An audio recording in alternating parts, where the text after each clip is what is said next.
건너기를 마칠 때까지 모든 이스라엘은 그 마른 땅으로 건너갔더라. 아멘. 오늘 지나보지 못한 길이라는 제목으로 함께 좀 말씀을 나누고자 합니다. 여러분, 저는 원래 성격이 새로운 것을 시도하는 것을 굉장히 좋아하는 편입니다. 근데 이 사람의 성향에 따라서 다르지요.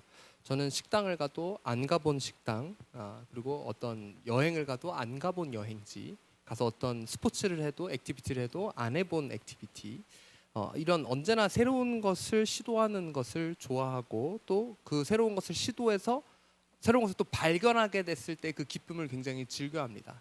식당에 하나 가도요. 이제 특별히 미국에서 유학 생활할 때 이 그 패스트푸드점에 가서 햄버거 집에 하나, 한국에 없는 햄버거 집에 가서 1번 메뉴부터 12번 메뉴까지 다 먹어보는 거예요.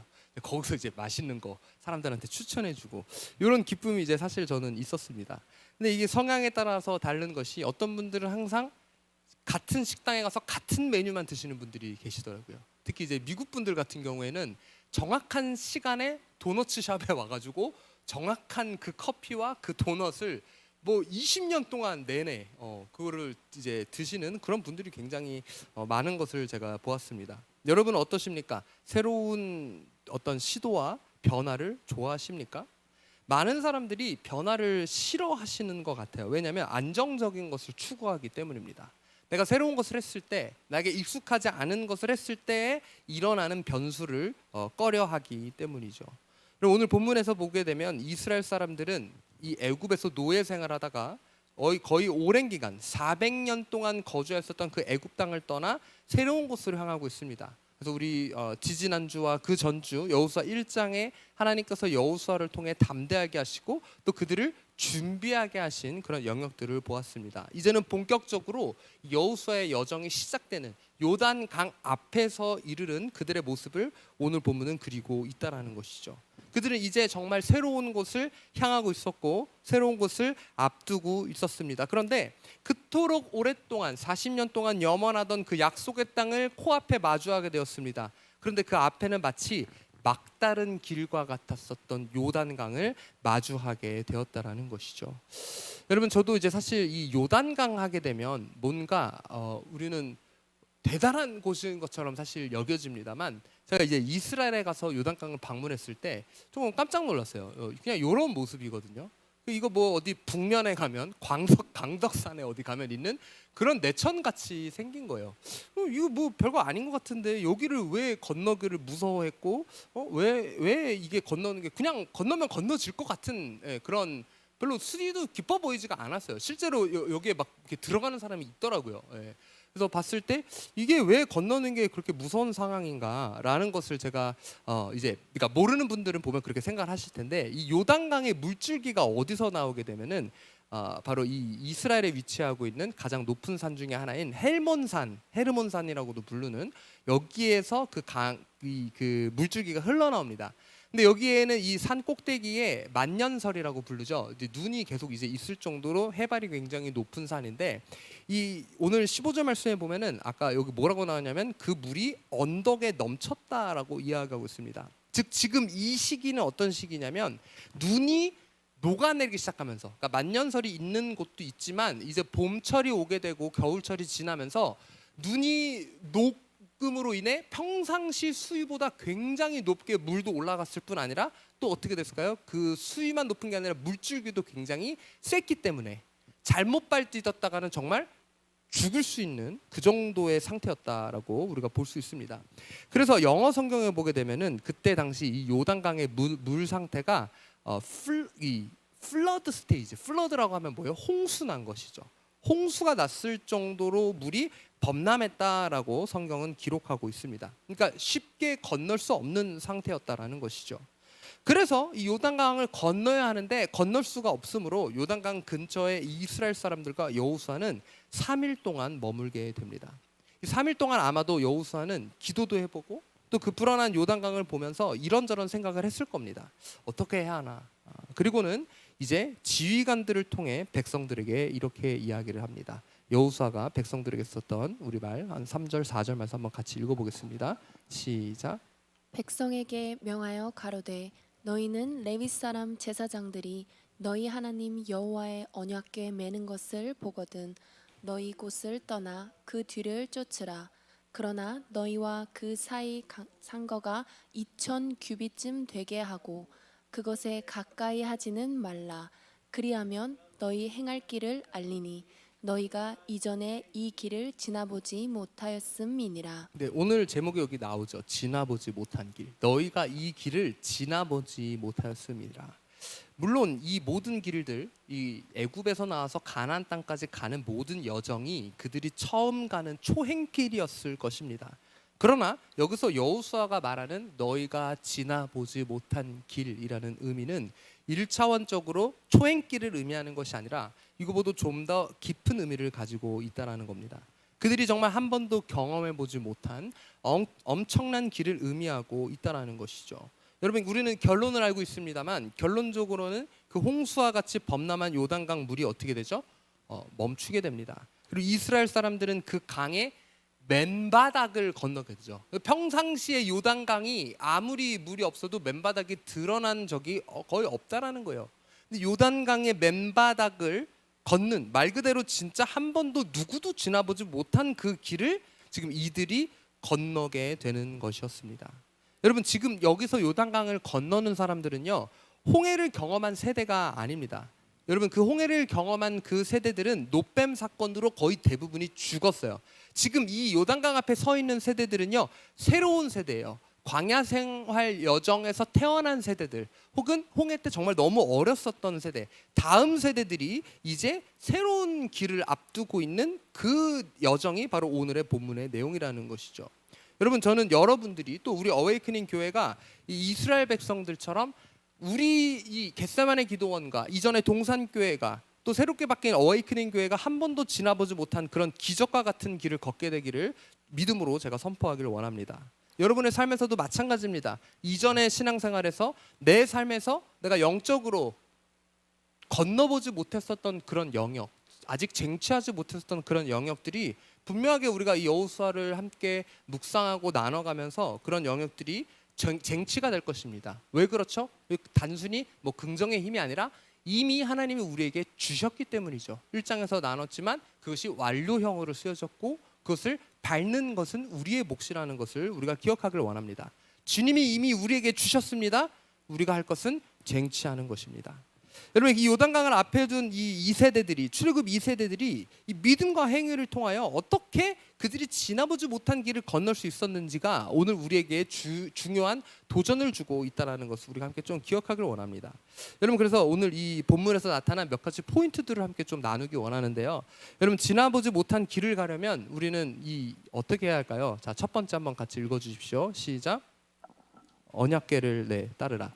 우리 첫 번째, 언약궤를 함께 따르고 언약궤를 쫓아야 합니다. 여러분, 이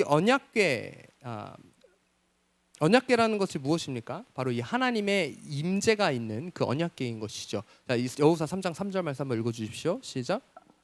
백성에게 명령하여 이르되 너희는 레위 사람 제사장들이 너희 하나님 여호와의 언약궤 매는 것을 보거든 너희가 있는 곳을 떠나 그 뒤를 따르라. 자, 여기서 담대하게 여호수아가 선포하고 있는 것이 무엇이냐면 너희가 이 제사장들이 너희 하나님 여호와의 언약궤를 매는 것을 보거든 너희가 있는 곳을 떠나 그 뒤를 따르라. 결국 뭐를 따르라는 거예요? 언약궤를 따라가라는 것이죠. 언약궤를 쫓아가라는 것이죠. 여러분, 언약궤는 곧 무엇을 상징합니까? 하나님의 임재를 상징합니다. 하나님의 그 임재 그 자체가 바로 언약궤입니다. 하나님의 임재만을 구하고 우리는 그것을 따라야 한다는 것이죠. 그 하나님의 임재가 우리 가운데 임할 때 우리가 한 번도 지나보지 못한 길로 나아갈 수 있다는 것입니다. 여러분, 우리가 삶에서 제일 먼저 우선으로 구해야 할 것이 무엇입니까? 바로 이 언약궤, 그것이 상징하고 있는 하나님의 임재입니다.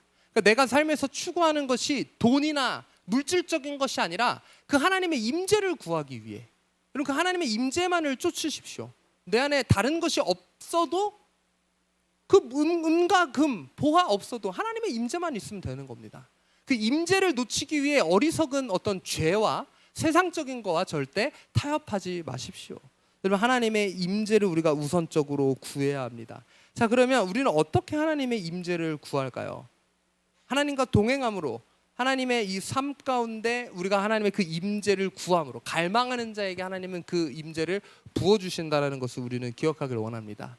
우리가 뭐 개인의 기도 생활과 말씀 생활 또 예배 생활 우리가 이런 것들을 통해 하나님의 임재를 삶 가운데 구할 수 있다라는 것이죠.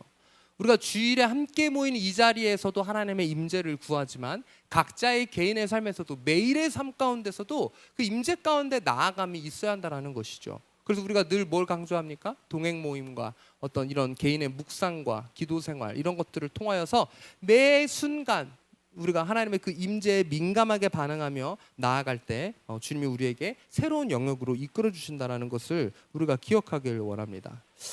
우리 한번 좀 질문을 해보길 원하는데요. 우리 누구에게 질문해 볼까요? 우리 하겸이. 자, 한번 이거 잘 보세요. 화면을 잘 대답하세요. TV, 영화, 유튜브가 저 목사님에게 더 영향을 줄까요? 아니면 성경이 저에게 더 영향을 줄까요? 성경? 네. 네, 우리 학생들이 항상 저를 좋게 봐주는 것 같아요. 네. 물론 뭐 그럴 수 있겠지만 제가 이 답은 이렇습니다. 사실 제가 뭘 더 보느냐입니다. 뭘 더 보느냐. 제가 성경은 안 보고 유튜브하고 핸드폰만 계속 본다면, TV만 계속 본다면 성경의 영향력을 제가 받을 수 있을까요? 그런데 제가 성경을 가까이 하고 말씀을 계속해서 묵상하고 또 곱씹고 매일 말씀으로 나아간다면 TV가 저에게 영향력을 줄 수 있을까요? 그러니까 여러분 우리 삶 가운데 나는 왜 이렇게 하나님의 말씀의 영향력이 내 삶 가운데 일어나지 않지? 말씀이 능력이 있다라고 하는데 그게 왜 내 삶에 나타나지 않지? 정답은 간단합니다. 내가 그래서 가까이 하지 않기 때문이에요. 네. 여러분 내가 무엇을 가까이 하느냐가 나에게 더 큰 영향을 준다라는 것이죠. 미디어가 힘이 있어서가 아니라 내가 그만큼 말씀으로 나아가지 않기 때문입니다. 그래서 우리 마지막 때가 되면 뭡니까? 우리 다니엘서에 나온 그 성경의 기록대로 여러분 정말 세계가 왕래하는 어떤 이 기술이 발전한 다니엘이 환상에서 본 것처럼 이 어떤 이런 산업혁명들이 계속됨으로 인하여서 엄청난 기술 발전 시대에 우리가 지금 살고 있다라는 것이죠. 이전에는 상상도 못한 그런 일들이 지금 일어나고 있잖아요. 그런데 우리가 이런 것들에 잠식당하기가 쉬워요. 그렇기 때문에 본질적으로 우리는 무엇에 집중해야 합니까? 하나님의 말씀을 향해 나아가는 열심, 예배를 향해 나아가는 열심이 우리 가운데 분명히 있어야 한다는 것이죠.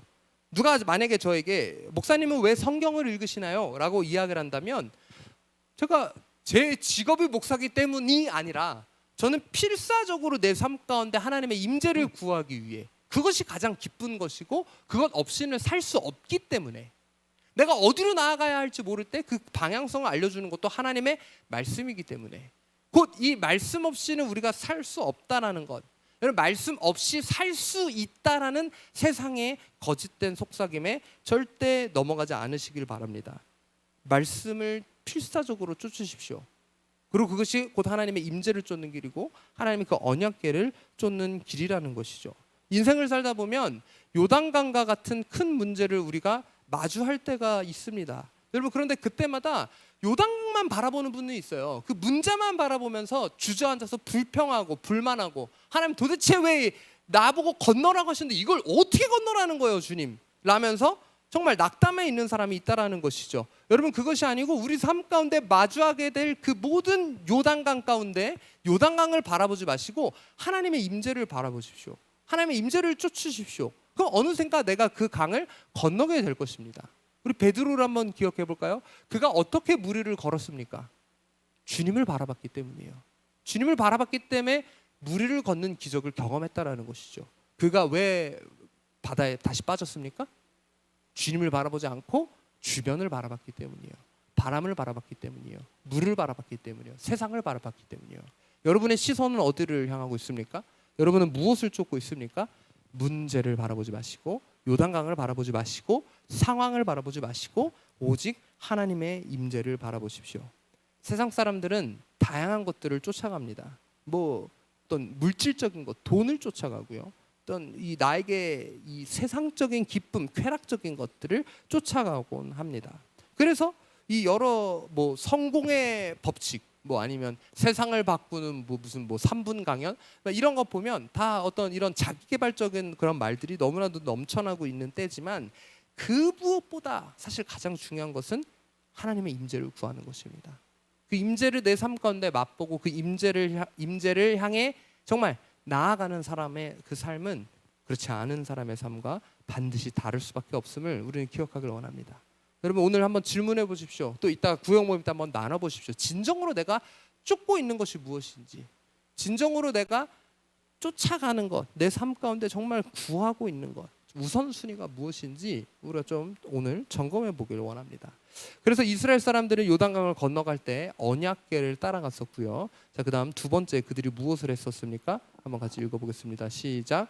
성결하게 하라. 우리 지나보지 못한 길을 가려면 우리의 삶을 성결하게 해야 합니다. 자, 오늘 본문 말씀 5절 말씀 한번 같이 읽어보겠습니다. 한번 읽어주십시오. 시작. 여호수아가 또 백성에게 이르되 너희는 자신을 성결하게 하라. 여호와께서 내일 너희 가운데 기이한 일들을 행하시리라. 여러분 우리가 하나님을 경험하기 전에 먼저 해야 할 일이 사실 나 자신을 성결하게 하는 것입니다. 근데 우리는 되게 이렇게 먼저 말합니다. 어떻게 말하냐면 하나님 먼저 기적을 경험하게 해주시면 그때 내가 성결해지겠습니다. 먼저 뭔가를 보여주시면 그때 내가 거룩을 추구하고 그때 내가 성결해지겠습니다 라고 이야기하는 사람들이 많아요. 하지만 여러분 순서가 그게 아니라는 거예요. 내가 먼저 내 삶 가운데 하나님 앞에 정결함을 추구해야, 성결함을 추구해야 하나님께서 일하신다는 것을 우리는 기억하기를 원합니다. 여러분은 삶 가운데 얼마만큼 정결함을 추구하고 계십니까? 여러분 여기 이 정결, 성결, 이 거룩 이게 다 같은 히브리어인데요. 카데시라고 하는 그런 단어입니다. 근데 이 카데시라는 단어의 뜻을 보면 cut off가 뭡니까? 잘라내는 거예요. 자르다. 거룩이라는 뜻도 있지만 자르다라는 뜻이 있습니다. 끊어내다라는 것이죠. 여러분 주님이 내가 거룩하니 너희도 거룩하라라고 말씀하시는 것은 내 안에 온전하지 못한 것, 세상적인 것들을 과감하게 잘라버리라는 거예요. 자르는 건 뭡니까? 뭐 다시 이어붙일 수가 없는 거예요. 아예 그냥 자르는 거예요. 근데 애매하게 자르려는 분들이 계신다라는 것이죠. 너덜너덜하게 붙어있을 정도로 자르는 분들이 계시다라는 것이죠. 여러분 삶 가운데 잘라내야 할 것들, 여러분의 성결과 정결과 거룩을 방해하는 그것들은 무엇입니까? 누구에게는 음란행일 것이며 누구에게는 음주의 문제일 것이며 누구에게는 우울함이나 자신없음, 지나치게 과대 해석하고 또 누구에게는 게으름, 누구에게는 두려움, 그 외 기타 등등 거룩하지 못한 모든 행위, 모든 죄의 그런 영역들 우리가 하나님의 임재로 나아가기를 가로막는다라는 것을 반드시 기억하면서 잘라내길 바랍니다. 여러분 성결하지 않고 하나님의 임재를 구하면 어떻게 됩니까? 그 구약에 아까 말씀드렸듯이 하나님의 그 임재를 상징하는 언약궤를 향해 나아가는데 그 앞에 원래 그 뭐가 있죠? 성막이나 성전에 물두멍이 있잖아요. 물두멍에서 손을 씻고 나아가게 돼 있다라는 거예요. 왜? 내가 거룩하지 않으면 주님의 임재 가운데 나아갔을 때 죽기 때문이에요. 그래서 여러분 우리 삶 가운데 하나님의 임재가 임하기를 원한다라면 끊어내십시오. 거룩한 삶, 성결한 삶, 정결한 삶을 추구하십시오. 그것이 우리를 하나님의 임재 가운데 더 깊이 이끌어 줄 것입니다. 자, 그다음 이스라엘 사람들은 지나보지 못한 길을 가기 위해 언약궤를 따라갔고 자신을 성결하게 했습니다. 그리고 세 번째는 무엇을 했냐면 바로 믿음으로 먼저 반응했다는 점을 오늘 우리가 좀 기억하기를 원합니다. 여러분 지금 이 출애굽 2세대가 경험한 요단강이 갈라진 사건과 비슷한 사건이 있죠. 바로 어떤 사건입니까? 출애굽을 하면서 그들이 맞닥뜨렸었던 홍해 사건입니다. 자, 이 홍해 사건과 요단강 사건의 차이점이 있는데요. 자, 먼저 홍해 사건을 우리 한번 좀 읽어보기를 원합니다. 출애굽기 14장 15절 16절 말씀 한번 읽어주십시오. 시작. 여호와께서 모세에게 이르시되 너는 어찌하여 내게 부르짖느뇨? 이스라엘 자손을 명하여 앞으로 나가게 하고 지팡이를 들고 손을 바다 위로 내밀어 그것으로 갈라지게 하라. 이스라엘 자손이 바다 가운데 육지로 행하리라. 여러분 홍해 사건을 잘 보게 되면 이렇게 이야기합니다. 여기 16절에 지팡이를 들고, 이 지팡이는 무엇을 상징합니까? 하나님의 팔, 하나님의 권능, 하나님의 능력을 상징합니다. 그러니까 이 건널 수 없는 홍해를 딱 마주했을 때 그 지팡이, 하나님의 권능이 먼저 개입이 됐다는 것이죠. 지팡이를 들고 손을 바다 위로 내밀어 그것이 갈라지게 해라. 그러고서는 밤새도록 이 어떤 풍랑이 불어일으키면서 그 물들을 밀어냅니다. 그러니까 이 홍해 사건에서는 하나님의 역사심의 상징, 하나님의 능력의 상징인 지팡이가 먼저 개입이 됐다라는 것이죠. 그리고는 물이 갈라졌고 이스라엘 백성은 그 마른 땅을 건넜습니다. 하지만 오늘 이 약속의 땅을 앞둔 요단강을 건너는 사람들의 사건은 조금 달라요. 이 요단강을 보자 여호수아가 먼저 제사장들에게 언약궤를 메고 건너라고 이야기를 하고 있다라는 것이죠. 하나님이 먼저 말씀하신 게 아니에요. 여호수아가 먼저 이야기하고 있다라는 것이죠. 3장 6절에 이렇게 이야기하고 있습니다. 3장 6절 여호수아가 또 제사장들에게 말하여 이르되 언약궤를 메고 백성에 앞서 건너라 하매 곧 언약궤를 메고 백성에 앞서 나아가니라. 그러니까 하나님 이 3장의 내용들을 여러분 앞부분을 잘 읽어보세요. 하나님이 여호수아에게 말씀하시는 게 아니고 여호수아가 스스로 지금 명령을 내리고 스스로 결단하는 장면들이 지금 나오고 있다라는 거예요. 그리고서는 6절에서 여호수아가 명령을 하자. 그리고 7절 8절에 보면은 하나님이 그때서 이제 응답하십니다. 7절 8절 한번 읽어주십시오. 시작. 여호와께서 여호수아에게 이르시되 내가 오늘부터 시작하여 너를 온 이스라엘의 목전에서 크게 하여 내가 모세와 함께 있었던 것 같이 너와 함께 있는 것을 그들로 알게 하리라.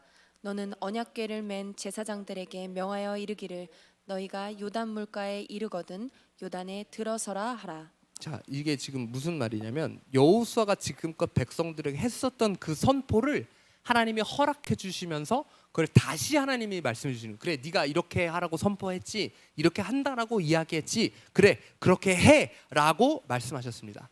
하나님이 먼저 해라가 아니라 믿음으로 먼저 여호수아와 이스라엘 백성들이 반응했다라는 점을 우리가 기억하길 원합니다. 그뿐 아니라 오늘 이 말씀 15절 말씀에 보게 되면 또 이렇게 이야기하고 있습니다. 자, 15절 말씀을 읽어주십시오. 시작. 궤를 맨 자들이 요단에 이르며 궤를 맨 제사장들의 발이 물가에 잠기자 곧 위에서부터 흘러내리던 물이 그쳐서 심히 멀리 사리단에 가까운 아단 읍변방에 일어나 쌓이고 아라바의 바다 여매로 향하여 흘러가는 물은 온전히 끊어지매 백성이 여리고 앞으로 바로 건널세. 15절까지만 분석드렸는데 16절까지 읽어주셨네요. 네, 여기 지금 보게 되면 이 15절에 보면 뭐라고 나와 있습니까? 제사장들의 발이, 그러니까 궤를 맨 자들, 언약궤를 맨 제사장들의 발이 요단에 이르러 물가에 잠기자. 그러면 물이 끊어졌어요? 안 끊어졌어요? 아직 물이 안 끊어졌어요. 여전히 그 물은 홍수 상태로 범람하고 있습니다. 자, 그런데 제사장들 중에 만약에 이 마음의 연약함으로 인해 가지고 야 이거, 그러니까 하나님을 바라보는 게 아니라 강을 바라보면 여기 내가 발 내디디면 지금 휩쓸려 가서 죽는다니까요. 뒤에 막 백성들 쫓아오는데 여기서 내가 언약궤 떨어뜨리고 휩쓸려 가면은 내 목숨 잃는 것도 잃는 거지만 만약에 내가 살아난다 하더라도 그게 웬 창피해요. 그런데 그런 것을 바라보지 않았다라는 거예요. 그런 것을 바라보지 않고 그 상황 가운데 일하실 하나님을 신뢰하는 마음이 그들 가운데 있었고 여전히 범람하고 있는 그 강 가운데 그들의 발을 담그자, 그들의 발을 내딛자. 11절에 보면 곧 위에서부터 흘러내리던 물이 그때 그친 거예요. 뭐가 먼저입니까? 그치고 발을 내딛은 게 아니라 내 발을 먼저 내딛자 그 물이 그쳤다라는 점을 오늘 우리가 기억하길 원합니다. 여호수아의 믿음 그리고 제사장의 그 발걸음, 여러분 이것이 먼저 개입이 되었다라는 것이죠. 여호수아와 제사장들은 하나님께서 일하심을 신뢰했습니다. 여전히 상황은 바뀌지 않았어요. 그러나 그럼에도 불구하고 내 발을 내딛었을 때 혹 그리 아니하실지라도 하나님이 무엇인가 해주실 수 있을 거라는 그런 믿음과 하나님을 향한 신뢰가 그들 가운데 있었다라는 것이죠. 왜? 이번에는 그들이 자신을 정결하게 하고 준비했기 때문입니다. 여호수아 1장에 보면 여호수아가 마음의 연약함이 있을 때 강하고 담대하라고 거듭 말씀해 주신 그 하나님의 말씀과 그리고 여호수아가 백성들에게 선포하죠. 준비하라고. 양식을 준비하며 여러 가지 것들을 준비합니다. 그들이 마음을 준비합니다. 그리고 3장에 이르러서는 믿음으로, 아직 상황은 바뀌지 않았지만 믿음으로 선포하고 그들은 자신을 정결하게 함으로 이제는 마음 가운데 기적을 경험할 준비가 되어 있었다라는 것이죠. 그 상황에서 그들은 상황을 바라보지 않고 그들의 발걸음을 여전히 홍수 상태에 있는 그 요단강에 내딛었다라는 점을 오늘 우리 가슴에 새기길 원합니다.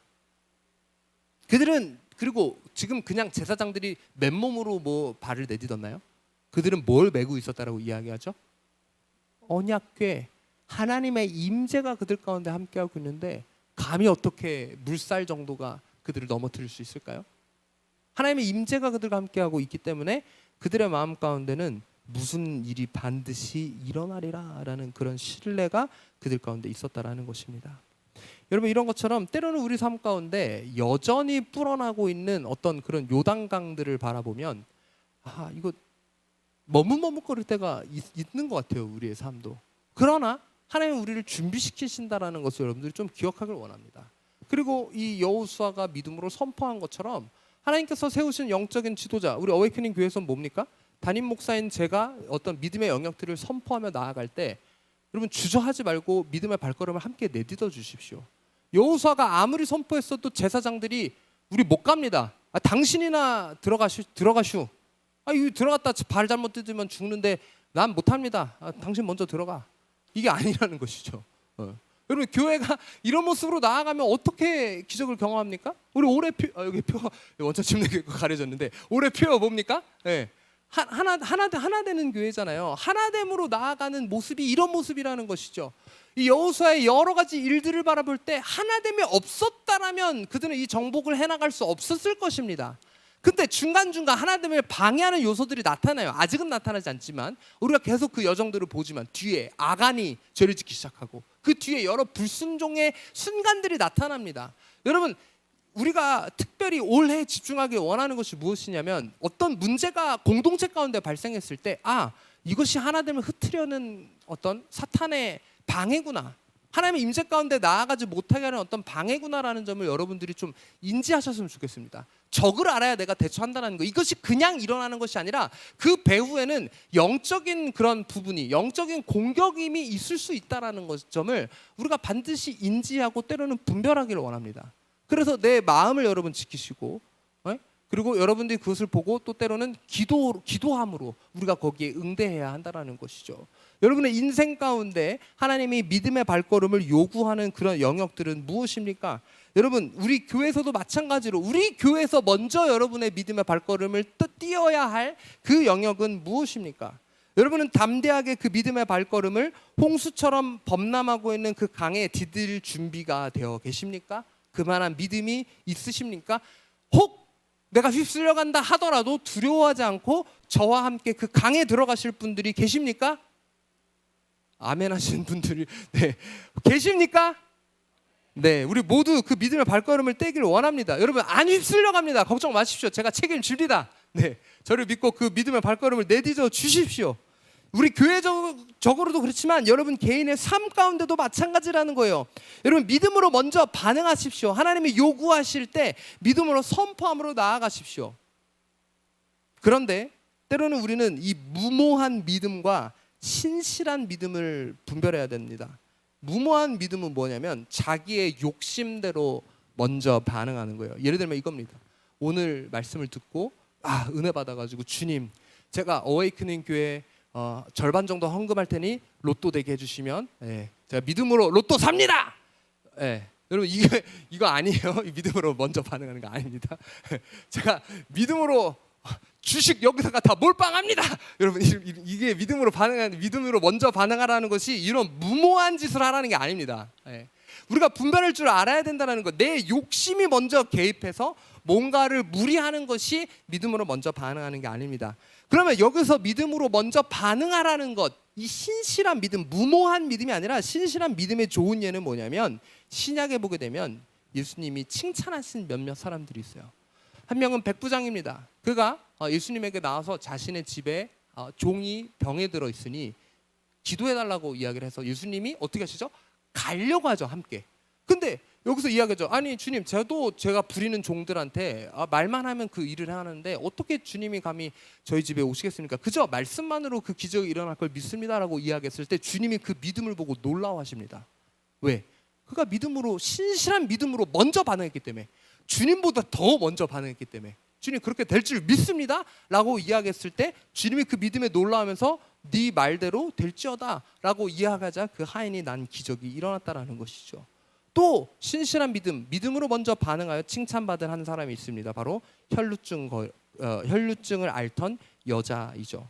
이 여인이 혈루증 가운데 피가 계속해서 흐르고 부정한 몸 상태에서 온갖 방법을 다 동원해도 그가 낫지 않았을 때 예수님에 대한 소문을 듣고 예수님 앞에 나오기로 결단합니다. 그의 몸을 가리고 자신의 부정함을 숨긴 채 어떻게 합니까? 예수님 앞에 나가서 내가 그의 옷자락이라도 붙잡으면, 그의 옷자락이라도 내가 손을 대면 내 병이 날 수 있겠다라는 그 믿음으로 먼저 반응했다라는 것이죠.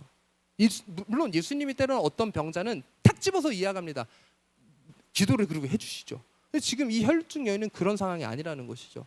그가 예수님께 먼저 나와 손을 댑니다. 그리고 예수님이 그녀의 믿음을 또 시험하시죠. 누가 내 몸에 손을 댔느냐. 거기서 낙담하고 잘못했습니다. 막 이게 아니고 그 여인이 또 믿음으로 그 예수님의 어떤 이 시험에 또 통과했을 때 주님이 그 여인의 믿음을 칭찬하시는 장면을 우리가 볼 수 있습니다. 여러분, 이 백부장도 그렇고 혈루증 걸린 여인도 그렇고 하나님을 신뢰함으로 신실한 믿음으로 먼저 반응한 사람들이라는 겁니다.